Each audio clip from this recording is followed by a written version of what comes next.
വമ്പൻ പ്രഖ്യാപനങ്ങളുമായി രണ്ടാം പിണറായി സർക്കാരിന്റെ അവസാനത്തെ ബജറ്റ് അവതരിപ്പിച്ച് ധനമന്ത്രി കെ.എൻ. ബാലഗോപാൽ. അപകടത്തിൽപ്പെട്ടവർക്ക് ആദ്യ 5 ദിവസം സൗജന്യ ചികിത്സയടക്കമുള്ള പ്രഖ്യാപനങ്ങളാണ് ബജറ്റിലുള്ളത്.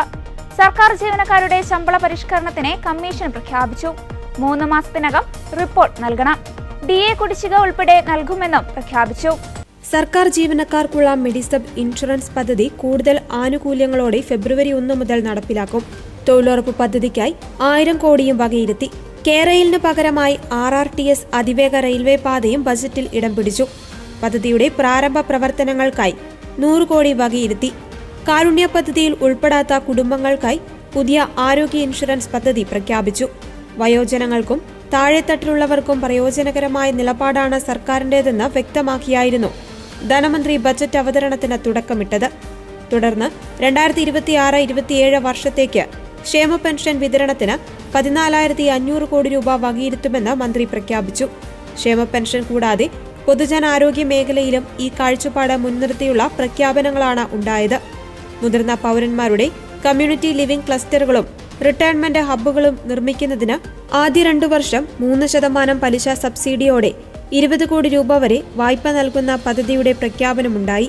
ഇതിനായി 30 കോടി രൂപ നീക്കിവെച്ചു.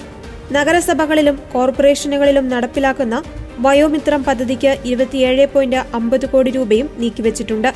അതേസമയം ഗതാഗത മേഖലയിൽ വൻ മാറ്റങ്ങൾ ലക്ഷ്യമിട്ട് തിരുവനന്തപുരം മുതൽ അങ്കമാലി വരെയുള്ള MC റോഡ് 24 മീറ്റർ വീതിയിൽ 4 വരിയായി പുനർനിർമ്മിക്കുമെന്നും ബജറ്റിൽ പ്രഖ്യാപനമുണ്ട്.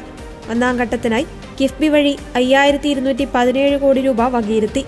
ഇടുക്കി ജില്ലയിലെ കട്ടപ്പനയിൽ നിന്ന് തമിഴ്നാട്ടിലെ തേനിയിലേക്കുള്ള കട്ടപ്പന തേനി തുരങ്കപാതയ്ക്ക് സാധ്യതാ പഠനം നടത്തുന്നതിന് 10 കോടി രൂപ അനുവദിച്ചു. ചാമ്പ്യൻസ് ബോട്ട് ലീഗിന് 10.4 കോടി രൂപ നീക്കിവെച്ചതായും കൊച്ചി മെട്രോയുടെ 2ാം ഘട്ടത്തിന് 79 കോടി രൂപ വകയിരുത്തുകയും ചെയ്തു. റെക്കോർഡ് സമയമെടുത്താണ് ബജറ്റ് പ്രസംഗം പൂർത്തിയാക്കിയത്.